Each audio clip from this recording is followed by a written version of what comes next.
I think I have good news and bad news for you this morning. Although, depending on how much you like snakes, it might just be a bit of a more bad news and more bad news situation for you. Right now, there are around 30 species of snake that call the Commonwealth of Virginia their home. 32 to be exact, and that seems like a lot, but the good news is that only 3 of them are venomous. The timber rattler, the copperhead, and the cottonmouth. Or, I'm not sure yet if in Virginia we're more likely to call it a water moccasin. It's the same thing. Either way, honestly, you don't have to worry about it here. It really only lives in the marshy areas in the very, very south end of our state. The copperhead is the most common and can be found all over the state. We should probably think about those. And then for us in the Shenandoah Valley, we get a bonus. We get the timber rattler, which doesn't live in the rest of the state, but prefers our more mountainous and woodsy areas. If you're a member from West Virginia or Maryland, you don't get a pass either, by the way. There are around 25 species of snake in Maryland and 20 in West Virginia. Sure, a little bit fewer. And while there are no cottonmouths in either state, you still have to deal with the timber rattlers and the copperheads just the same. So, as people who live in places where there may be venomous snakes, do you know what to do if you're bitten by a snake? Because maybe you should. Ancient people had a lot of different ideas about what you should do if you were bitten by a snake. And most of them were, well, not great. Some of the antidotes that people would try were kind of harmless things, thankfully. Things like curdled milk, or tannin from leaves or myrrh, or some herbs like rue. Some of them are honestly kind of hilarious. Historical records show the ancients trying things like dried weasels, boiled frogs, and certain parts of hippopotamuses after being bitten by snakes. Not entirely sure how they were applying them, but they gave it a shot. And unfortunately for them, and unsurprisingly to us, none of these really worked, no matter how much sense they made to the people trying them. And we might laugh at them, but we're really not much better. The truth is, there are still a lot of bad ideas floating around today about what you should do if a snake bites you. The University of Virginia School of Medicine warns you not to do most of them. Don't apply ice or a tourniquet. Don't take any painkillers. Definitely no illegal drugs. Definitely don't try alcohol. Really definitely don't try to cut the bite part away with a knife. And really, really, really, please don't try to apply any sort of electrical shock to your bite. Seriously, there are still people who think that helps. The good news for us is that while it definitely will not be a fun time, if you're bitten by a copperhead or timber rattler, you are almost certainly going to be fine. University of Virginia recommends that you just wash your wound with soap and water as well as you can, just like any other wound, and then get to a medical treatment center as soon as possible. They even have a cute little graphic with a picture of car keys labeled, "Your snake kit's most valuable tool." So if you didn't know before, now you do know what to do if you ever get bitten by a snake. And I really do pray that never happens to you. Unfortunately for the Israelites, car keys weren't an option. None of the other remedies, even the last-ditch efforts like sucking out venom, we'll talk about that later, were working. And the snakes that God sent into their camp between Mount Hor and the Red Sea weren't just copperheads or timber rattlers. They were absolutely deadly. Moses tells us that many of them died. Unfortunately for us, and if we're completely honest, the Israelites too, and everyone else who's ever lived, venomous snakes, deadly or not, are not our biggest problem. There's a bigger and more deadly problem that doesn't just live in the marshes in the southern part of our state, in the mountains or brush piles in our backyards. It has infested the world as badly as the snakes did Israel's camp in our first lesson, and coincidentally enough, it's a problem that kind of started with the snake. That problem is sin. And even if you've never been bitten by a snake, sin has definitely bitten you. And its venom is coursing not just throughout your veins, but your soul, and it's far more deadly than any snake. It doesn't just destroy your skin and bones. It doesn't just cause pain or discomfort, although it definitely will do those things. And it won't even just kill you, although it's the reason we die. It can ultimately destroy you eternally. So the bigger question is, do you know what to do if you're bitten by sin? Because that's really more important than knowing what to do if you get bitten by a snake, which I think we've established is kind of important for us. And this isn't a crazy question to ask. It's not even a uniquely Christian question. The concept of sin itself isn't unique to Christianity. Pretty much every religion has some concept of it, whether it's defined as an act of obedience to some god or gods, or a fallen state, or a failure to live up to one's true self. Even religions that don't really talk in terms of sin or God, like Buddhism, have some concept of right and wrong. Even though there's not sin per se, there's the idea that you can do something that warrants suffering or a bad outcome, and that's not really far from sin. Even outside of organized religion, cultures identify things that are wrong, things that are sins, whether they use the term or not. An atheist might not like to use the term, and they certainly won't say it's sinful because of any God, but they'll tell you that something was morally wrong. And what's even more interesting to me is that even though there are more than a few religions out there, and all of them agree that sin, however they might define it, is a problem worth solving, unlike snakebite remedies, there really are only a few solutions offered for sin, no matter what background a person comes from. No matter what kind of package or cultural flavoring they come with, solutions to sin always boil down to just a few basic thoughts. The first of these, in no particular order, is just try harder. If you did something wrong, or if you find that you keep failing to live up to whatever standard that you feel you're supposed to live up to, whether it's some ideal that you've invented or the perfection that we, as Bible-believing Christians, know that God demands, one solution is simply just to pick yourself up, dust yourself off, and try again. Only harder this time. Do better. Just stop it. Or just do it, right? The Nike ad. Another solution is just to make up for whatever you did wrong, or at least balance it out. Did you steal from the store? Well, take back whatever you took and you'll make it up. Or maybe if your conscience is a little more sensitive, take back whatever you took and apologize and you'll make it up. Did you hurt your brother or sister?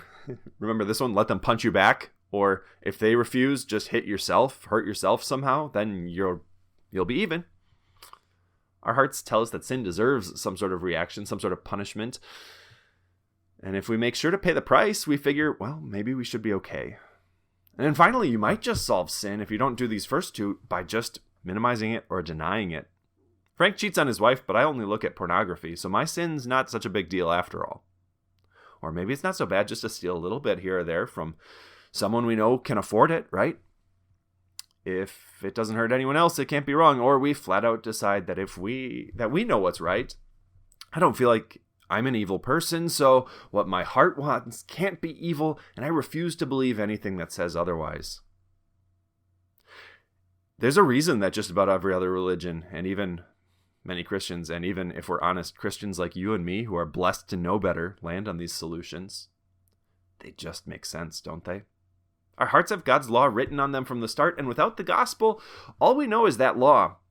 So we come up with very law-based, legalist solutions to sin because that's just what makes sense to our brains. But here's the thing, applying dried weasel to a snake bite might have made sense to someone once upon a time for some reason that just defies my understanding. And for some reason, the idea that you can shock venom inert by using electricity still somehow makes sense to people today. No matter how much those solutions might make sense to the people who try them, they just don't work. And these law-based solutions to sin don't either. I wish you didn't, but you know it from experience. And I know you do because I do too. I've got the same foolish heart that immediately jumps to solutions of the law. But how has it worked out for you? How does try harder feel? Exhausting and pointless, right? No matter how hard you try to no matter how hard you try, have you ever completely conquered all of your temptations? Or if you get a good streak going, how long have you ever managed to live perfectly? A week? A day? An hour? When you've tried to make up for things, how's it worked out? Has it made you completely relieved of your guilt and made you completely confident to stand on trial on the last day before your God who demands perfection? Maybe no. And can you ever even make up for some of the things that you've done? Or the damage that's just unfixable? No wonder we get to the point of minimization and denial. And those very clearly are last-ditch efforts that obviously don't work either. But what other option do we have? And this is the point when we realize that we need to rethink our solution to sin. And here's the deal. I know that you already know the real solution, but you also know how easy it is for us to slip back into our instinctual habits to reach out for some of these bad solutions to sin. So even though we know the solution, since we're so prone to trying the bad ones, let's talk about what happened to the Israelites in the wilderness south of Mount Hor. Long story short, this was very near the end of Israel's journey through the desert. And you might remember that after leaving Egypt, they went pretty much directly to the promised land. They sent in their scouts or spies to check the promised land out. And even though God had promised to give them the land, it's in the name the promised land, they heard the spies' report and doubted. They didn't believe that God could give them the land. So God sent them packing back into the desert and told them that they would spend 40 years out there, long enough for the last of the generation that left Egypt to die out. Their children would be the ones who received the promise. By now it had been almost 40 years. This actually happened probably, people figure, in year 38 or maybe even 39. And it's not like they couldn't count. They knew this was almost up. They had to have known that it was almost time for God to fulfill his promise and give them the land. So on their route to the promised land, this last time, they would have to pass through the land of Edom. And they tried to negotiate terms with the king of Edom to pass through his land on his highway. And even though they promised not to use any of the wells or resources they found along the way, and promised to stay right on the road and not destroy anything, and even promised to pay him for any damages or things they might use up as they passed through, he refused. And that meant that they had to go all the way around Edom. To put that in perspective for us, imagine if you had to walk to Washington, D.C. from here. And the people between here and there, Loudoun County, the good people of Clark County, refused to let you go through. So you had to go all the way down to like Richmond, or maybe even Norfolk, and then back up. It would be frustrating for sure.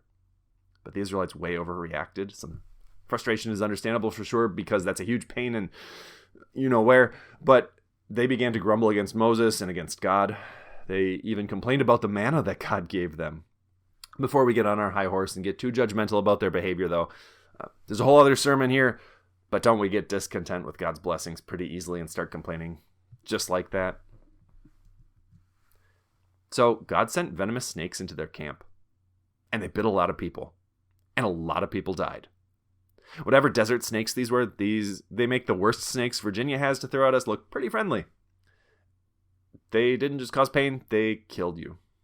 And it takes a second maybe, but it's really cool to realize how clear it is that God did this in love. This was not a punishment. At first, that might be what you're tempted to think. God is offended and angry with them for insulting him and his gift of manna, and now he's going to give them what they deserve. And you can see it. But God can handle insults. And even though his people did anger him, he does not lash out like we might. We can see that he did this in love because of how they react. We can see his goal, the desired response. As soon as people are dying from these snakes, they realize, they come to their senses that God is disciplining them for their sinful grumbling. They turn from their sin. God knew the path that they were going down led to destruction so much worse than snakes, and he loved them so much, and the promises that he made for us through them meant too much to let that happen. So he resorted to these terrible snakes to call them back, and it worked. They repented. They admitted they had sinned. They didn't just say, "We don't like the snakes, save us." They said, "We're sorry. We get it." And as soon as they repented and cried out for help, God provided a solution. But kind of a crazy one, right? He had Moses make this bronze snake and lift it up on a pole. Then he simply promised that whoever looked at it would live. And that's exactly what happened. Whenever anyone was bitten and looked at the bronze snake, they lived. And the parallels between God's one-time solution for snake bites in the desert and his all-time solution for sins are pretty crazy, aren't they? We're a church full of Christians who know the real solution. Even Jesus himself, right before the famous John 3:16 passage, makes this comparison. We don't have all the time in the world to hit all of them, but maybe if you've got a minute or two this week, it could be fun for you to see if you can list out some of the parallels that we leave undiscussed this morning. But let's talk about the big one. No one would ever expect to be saved by simply looking at a lifeless statue of a snake on a stick, and even fewer would expect to be saved from their moral failings by simply looking at a seemingly defeated man dying on a cross. And yet that's exactly God's solution. Just look, believe, and live. This isn't just the heart of the gospel, it is the gospel. The good news that you are free from draining and tiring and frustrating and useless solutions. You are free from the frustration of trying harder. You are free from the despair of attempting to make up for it and falling short, and you are free from the foolishness of denial. You have a Savior who did all the doing for you. And this is what makes true Christianity different from every other belief system in the history of the world. No other religion has ever imagined that the solution to sin would be something so nonsensical, something so simple. But remember, solutions, especially in crises, they don't need to make sense to work, do they? And just like the bronze snake worked in the desert, Jesus just works. Now, I'm a little embarrassed to admit this, but when I first read this story, when I was getting ready to preach on it, I had to read it a second time right away because I was sure there was a part where the people doubted that the snake would work.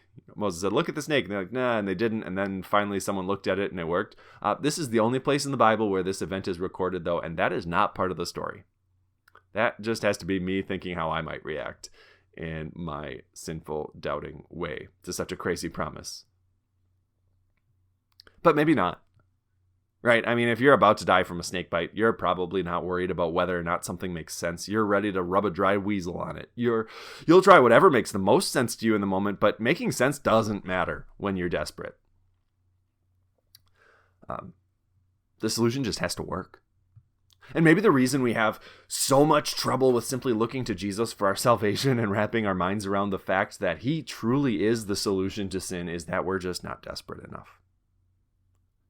So God bless us as we look at his law, as we realize our hearts, as we recognize the bad solutions that we're going to, so that we actually do finally remember to reach out to the one that does work. A Roman historian named Aelius recorded a very unfortunate incident that happened in 88 BC. A Roman snake handler was bitten by one of his cobras, like the worst kind of venom you can get.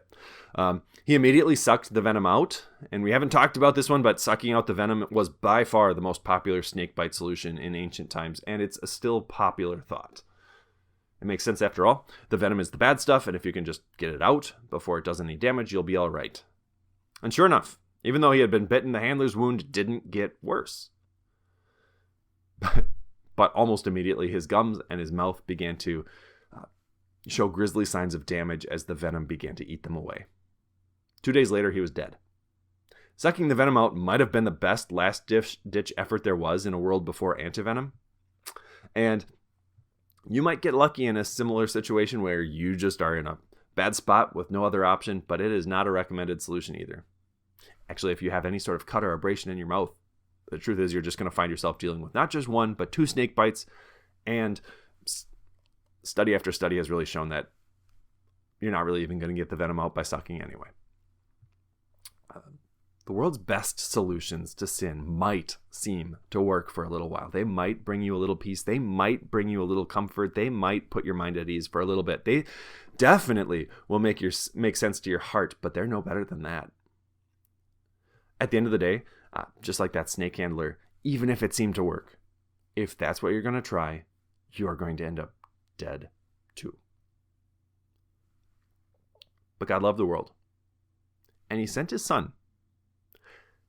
And even though it doesn't make sense, that's why you can live. You can look to Jesus and live. As simple as that. And if you ever doubt that God can work something as amazing and wonderful as full and free forgiveness of your sins through his son's death and resurrection, well, just look at what God could do through the crazy promise of looking at a statue of a snake in the desert. People looked at that and they lived. Simple as that. When you look at Jesus, you see your solution to sin, and God promises you will live. Amen.